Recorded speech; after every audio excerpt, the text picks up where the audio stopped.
দীঘার মাইতি ঘাটের কাছে রবিবার বিকেলে সমুদ্রের জলে ভেসে উঠল জগন্নাথ দেবের কাঠের মূর্তি, যাকে ঘিরে চাঞ্চল্য ছড়িয়ে পড়ে সৈকত শহর দীঘা এলাকায়।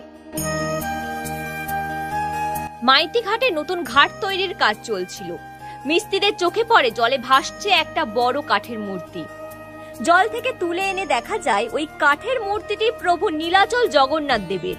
মুহূর্তের মধ্যে এই খবর ছড়িয়ে পড়লে এলাকাবাসী থেকে পর্যটকেরা ভিড় জমান ঠাকুর দেখতে। আগামী 30শে এপ্রিল অক্ষয় তৃতীয়ার দিন জগন্নাথ দেবের শুভ উদ্বোধন রয়েছে। আশ্চর্যজনকভাবে ওই জগন্নাথ দেবের মন্দিরের সামনে যে ঘাট তৈরি হচ্ছে সেখানেই ঠাকুর ভেসে উঠল। নিহাত কাকতালীয় না দেব মহিমা, সবাই স্তম্ভিত। মুহূর্তের মধ্যে ভাইরাল হয়ে পড়ে ভেসে আসা জগন্নাথ দেব। সোশ্যাল মিডিয়া ও লোকমুখে দূর দূরান্ত পর্যন্ত ছড়িয়ে পড়ে দেব মাহাত্ম্যের কথা। কেনই বা মন্দিরের ঘাটেই উঠল, এইসব নিয়ে চলছে জোর জল্পনা। শাসক দল তৃণমূলের অফিসিয়াল পেজেও পোস্ট করা হয় মূর্তিটির ছবি, কিন্তু বিকেল গড়িয়ে সন্ধ্যা ও রাত্রি হলেও জগন্নাথ দেবের ওই মূর্তিটি কেউ গ্রহণ করেননি। এমনকি জগন্নাথ দেবের মাসিবাড়ি থেকেও তারাও কেউ আসেনি। শেষমেশ রাত্রি 9:30 নাগাদ দীঘা স্টেশন সংলগ্ন এলাকায় বাড়ির স্থানীয় এক বাসিন্দার অবিন সামন্ত তার বাড়িতে নিয়ে গিয়ে পুজো করেন আনন্দ সহকারে। প্রসাদ খেতে ও মূর্তি দেখতে ভিড় জমান মানুষজন।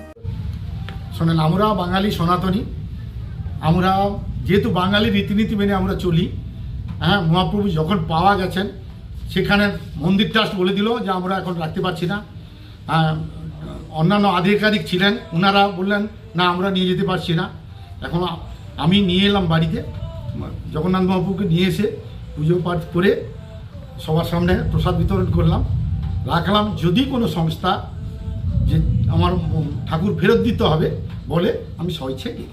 কেন ফেরত দিতে হবে? ওটা তো আপনি পেয়েছেন। হ্যাঁ, অবশ্যই। ওটা তো কারো সম্পত্তি নয়। না, এটা কারো ব্যক্তিগত সম্পত্তি নয়।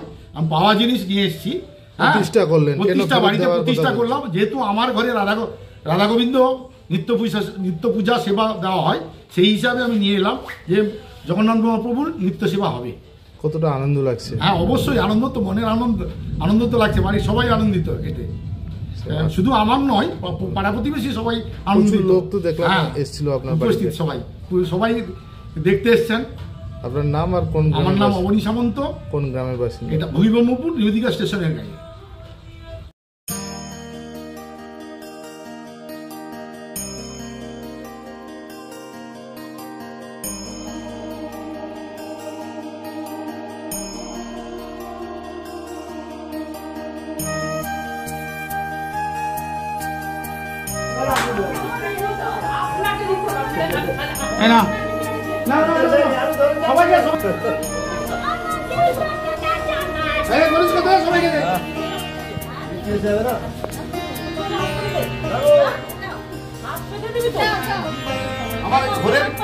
আমার সেবিকাকে আমরা করতে দিব।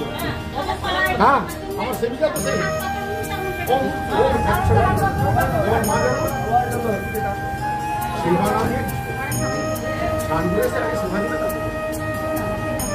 আমি তো নামে